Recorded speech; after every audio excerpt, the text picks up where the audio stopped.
Hello, my name's Caroline Hunt, and I run a company called Emerald Starfish, and we help people who are going through redundancy or looking for a new job to help them secure the next role for them. And I run something called the Career Boost platform. So, welcome today. This is one of the free Career Boost sessions that I run. The last session was on questions that you are likely to be asked at interview, and you can access those via the Career Boost platform for free. So you can watch that video if you want to go back on that. And today we're going to look at sort of the follow on from that, which are which questions should you be asking at interview? Um, so it's really easy to forget that interviews are actually a two-way process. It's a conversation rather than an interrogation, and it should be for both sides to decide whether they want to progress further with this. And that's what these questions are around. So let me first of all start by just sharing my screen.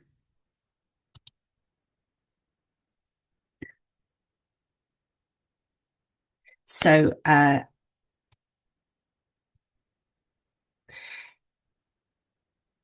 there's a lot of reasons to ask good questions. It's you're more likely to find out about whether the role is actually suited to you, and therefore it's less likely to be a mistake. But by asking good questions as well, you will elevate your performance at interview over other candidates rather than just sort of at the end going, "Oh, I've got nothing to ask," or asking very standard questions. So there are five categories of questions that I think there are. And these are, first of all, around the role and whether you've understood what the role actually is. We're going to look at each of these in more detail. And I'm also going to give you some questions as well to ask. So the second area is around the success and expectations of the role and the company in terms of you starting as a new person. The third is around the team and the culture and how that fits with what your values and your culture expectations are. The fourth is around the challenges and risks that you may see within the business. And then the fifth one is about positioning yourself for the future within the company. If you are to prepare 1 to 2 questions in each of these areas, you would never be stuck for these at interview. But as I said, I'm actually going to give you those. So first of all, we look at questions about the role.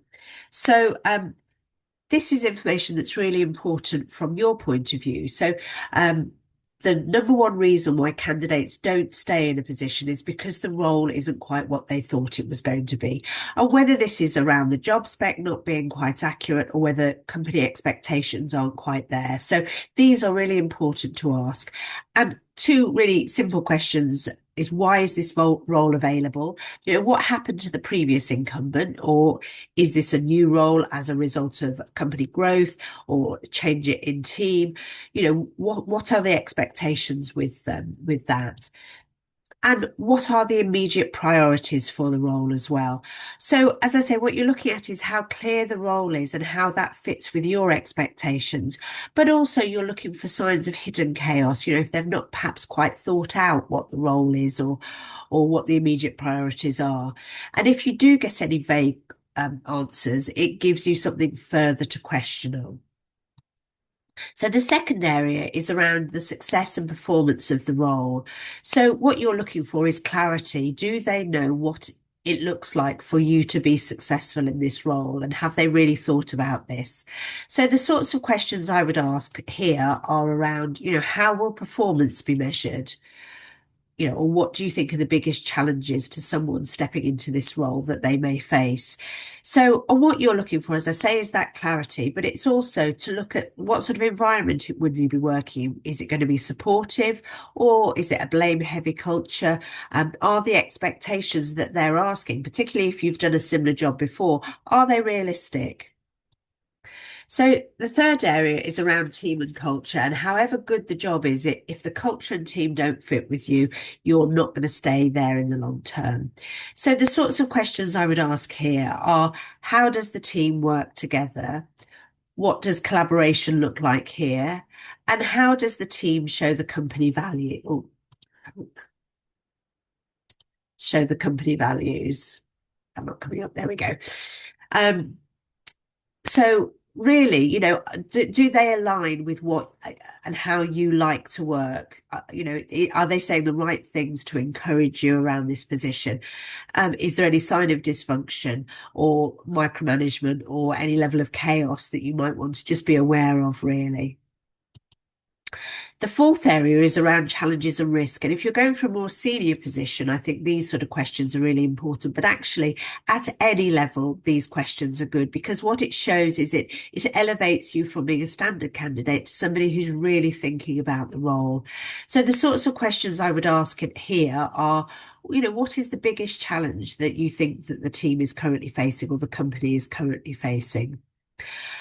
What would concern you about somebody stepping into this role? What are the areas that they know are going to be difficult for you? And what must the successful person be seen to bring to the team? So, and this is really about showing your strength as a candidate here. Strong candidates are not afraid of hard answers. And it's about that, real conversation piece around whether you've got what it takes and whether they're clear in terms of what you're looking for. And the final area is just around questions in the future. So the sorts of things here, and this is particularly important if you've been made redundant, because there is often that sort of thing in your mind as an interviewer that is this job really for them or is it a bit of a stopgap? So this positions you as somebody who's looking at staying with the company and looking to develop. So the sorts of things are, how can you see this role evolving? What are the company's priorities for the next year? What are my personal development plans? So, as I say, it's seeing beyond the survival, it's seeing about, growth within the organization. So those are the five areas, and you might not want to ask all of those questions, but you might want to think about perhaps two or three at the end of an interview that would really fit and help you to make the decision. So I thought it was important also to cover off some questions that you absolutely don't want to ask. So these are around holiday entitlement. As a first stage interview, this is not something, this is when you've got the offer really, and because often holiday is not something that can be changed, but that's kind of when you have that discussion. Salary. As a candidate, I would have made sure that the company that is interviewing me has some information around my salary, whether that I've put that in a covering letter or whether it's on my CV, so that they know which ballpark I'm operating in. But it's not a discussion for yet. Around benefits in detail, again, that's something that will come out with a job offer. Questions that you could easily Google. It's a waste of time, and obviously to avoid any sort of overly aggressive interrogation. You want to show sort of a composed curiosity. So by asking good questions, you should reduce regret. This is more likely to be the role that you are looking for.